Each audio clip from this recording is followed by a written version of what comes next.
Halo semuanya, selamat datang di channel Hobi Baca. Hari ini aku akan meringkas atau membahas buku Calm Mother, Calm Child. Cara praktis menenangkan bayi dengan menenangkan diri sendiri.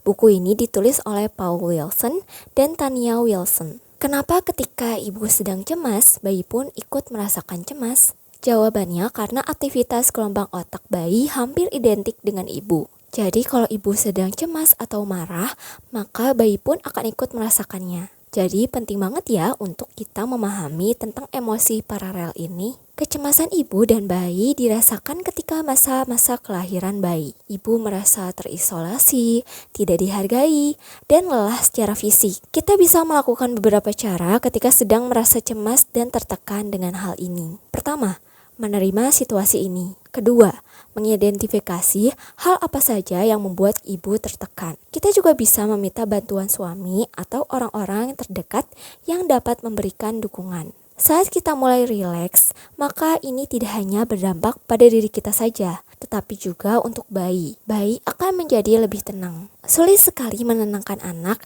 jika di dalam diri kita pun tidak tenang. Terkadang kita memberikan seluruh waktu untuk anak. Energi kita pun perlahan habis dan emosi negatif pun muncul. Untuk mencapai kebahagiaan adalah dengan memberikan diri kita kesempatan untuk menikmati hidup. Ada saatnya kan kita harus memusatkan perhatian kepada diri kita sendiri. Oleh karena itu, kita bisa meluangkan waktu beberapa menit dalam sehari untuk diri kita sendiri. Ini akan mempengaruhi pikiran dan juga perasaan kita kepada anak. Me time atau waktu yang kita luangkan untuk diri kita sendiri bisa dengan menikmati pijatan, perawatan wajah, mandi dengan air panas, makan yang lezat, pergi menonton di bioskop, atau lainnya. Buatlah daftar yang bisa kita buat untuk membuat hati kita senang dan juga energi kita bertambah. Selain itu, untuk membantu kita lebih tenang adalah menyadari masa kini. Seperti menurut filosofi Zen, yang menganjurkan kita berkonsentrasi pada masa sekarang, bukan masa lalu ataupun masa depan. Misalnya dengan perkataan,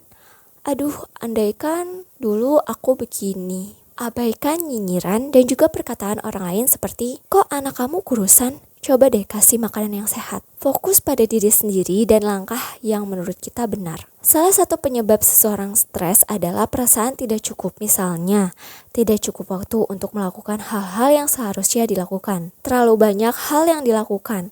Misalnya pekerjaan rumah yang tiada habisnya. Ini akibat dari persepsi kita bahwa saat ini kita berada dalam kondisi yang tertekan. Salah satu yang bisa kita lakukan adalah mengafirmasi diri dengan kata-kata yang positif. Selain pikiran, fisik juga perlu kita jaga. Misalnya memilih makanan dan juga minuman yang tepat agar ibu dan anak dapat merasakan tenang atau rileks. Contoh makanan yang bisa membuat kita mudah gelisah dan lelah adalah makanan yang berbahan kimia, pengawet, dan memiliki perasa kimia, atau juga bisa makanan olahan. Kalau minuman, bisa juga minuman yang berwarna, kopi, teh, dan lainnya. Makanan yang bisa membantu kita lebih tenang adalah makanan yang bisa memberikan energi yang maksimal. Misalnya, sayuran, kacang-kacangan, gandum, susu, teh peppermint, air putih, vitamin, dan juga lainnya. Kita juga bisa meluangkan waktu untuk berolahraga. Olahraga selain bermanfaat secara fisik, juga bermanfaat bagi psikologis kita. Olahraga memberikan efek seperti meditasi. Hal ini akan membuat hati ibu lebih tenang dan juga membantu bayi untuk tenang. Kita juga akan merasa lebih positif, terhindar dari stres dan juga gangguan tidur, dan akan meningkatkan kesejahteraan seorang ibu. Ibu yang merawat dirinya akan lebih baik dalam merawat bayinya. Meskipun persalinan menjadi proses yang sangat melelahkan, tetapi itu baru permulaan saja. Pada bulan-bulan awal kelahiran, bayi akan selalu ada di dekat ibu.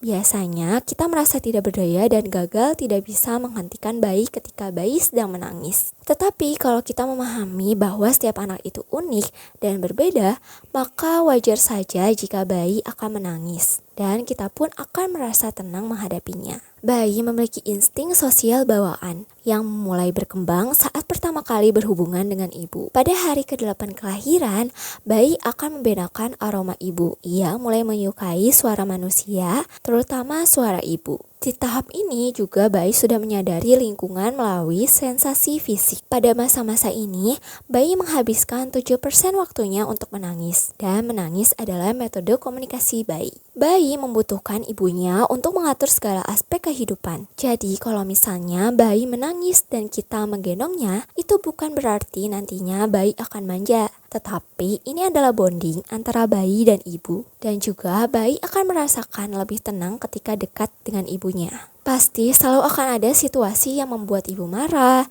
cemas, bosan, dan lainnya. Untuk mengatasi emosi-emosi itu, kita bisa menyendiri terlebih dahulu, menyadari perasaan tersebut, menyadari bahwa emosi itu tidak rasional. Kita juga bisa membiarkan perasaan negatif dan pikiran tersebut ada dalam benak kita. Misalnya meluangkan waktu selama 10, 30, atau bahkan 60 menit. Kita juga bisa sambil menuliskan atau membuat catatan tentang apa yang kita lakukan atau yang kita rasakan. Jadi kita bisa fokus dan berkonsentrasi pada masalah tersebut yang membuat kita lebih fokus untuk mencari solusinya daripada terus-menerus berkelut dalam masalah. Sampai di sini dulu ringkasan buku Calm Mother, Calm Child, karya Paul Wilson dan Tania Wilson.